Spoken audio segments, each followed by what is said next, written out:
சென்னை நந்தம்பாக்கத்தில் உள்ள வர்த்தக மையத்தில் நடைபெறும் கனவுகள் மெய்ப்படும் நிகழ்ச்சிக்கு முதலமைச்சர் வருகை தந்துள்ளார். இது குறித்த கூடுதல் விவரங்களை நமது செய்தியாளர் அபினேஷ் வழங்க கேட்கலாம். அபினேஷ், விவரங்கள். சென்னை நந்தம்பாக்கத்தில் உள்ள வர்த்தக மையத்தில் உங்க கனவு சொல்லுங்க திட்டத்தின் நிறைவாக தமிழ்நாடு 2030 கனவுகள் மெய்ப்படும் என்ற தலைப்பில் நடைபெறக்கூடிய நிகழ்ச்சியில் கலந்துரையாடல் நிகழ்ச்சியில் முதலமைச்சர் மு.க.ஸ்டாலின் கலந்து கொண்டிருக்கிறார்.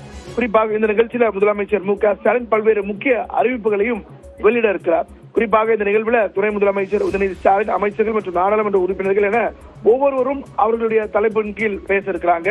மிக முக்கியமாக தமிழ்நாடு அரசின் சார்பில் உங்க கனவை சொல்லுங்க எனும் திட்டத்தை அறிமுகப்படுத்தி தமிழ்நாடு முழுவதும் மக்கள் சந்தித்து அவர்கள் எதிர்பார்ப்பை கனவை கேட்டு தெரிந்து பதிவிட செய்திட அலுவலர்களுக்கு அறிவுறுத்தினார்கள்.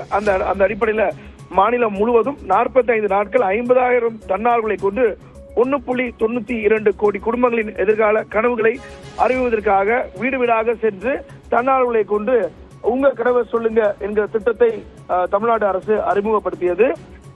அந்த அடிப்படையில தற்போது அந்த கருத்துக்கள் எல்லாம் கேட்டதுக்கு பிறகு திமுக அரசு தற்போது நடைமுறைப்படுத்தக்கூடிய திட்டங்கள் குறித்தும் பொதுமக்களிடம் பெறப்பட்டக்கூடிய கனவுகள் குறித்த எதிர்பார்ப்புகள், எதிர்கால கனவுகள் ஆகியவற்றை குறித்தும் இதில் பதிவு செய்திருக்கிறாங்க.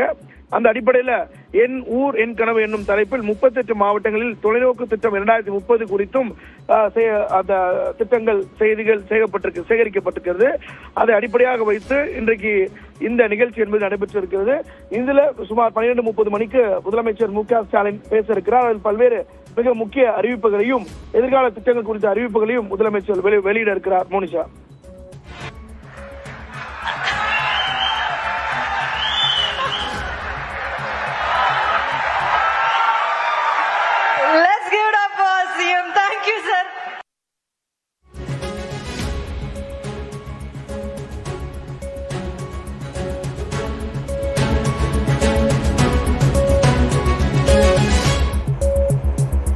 விவரங்களை பதிவு செய்தமைக்கு நன்றி அபினேஷ்.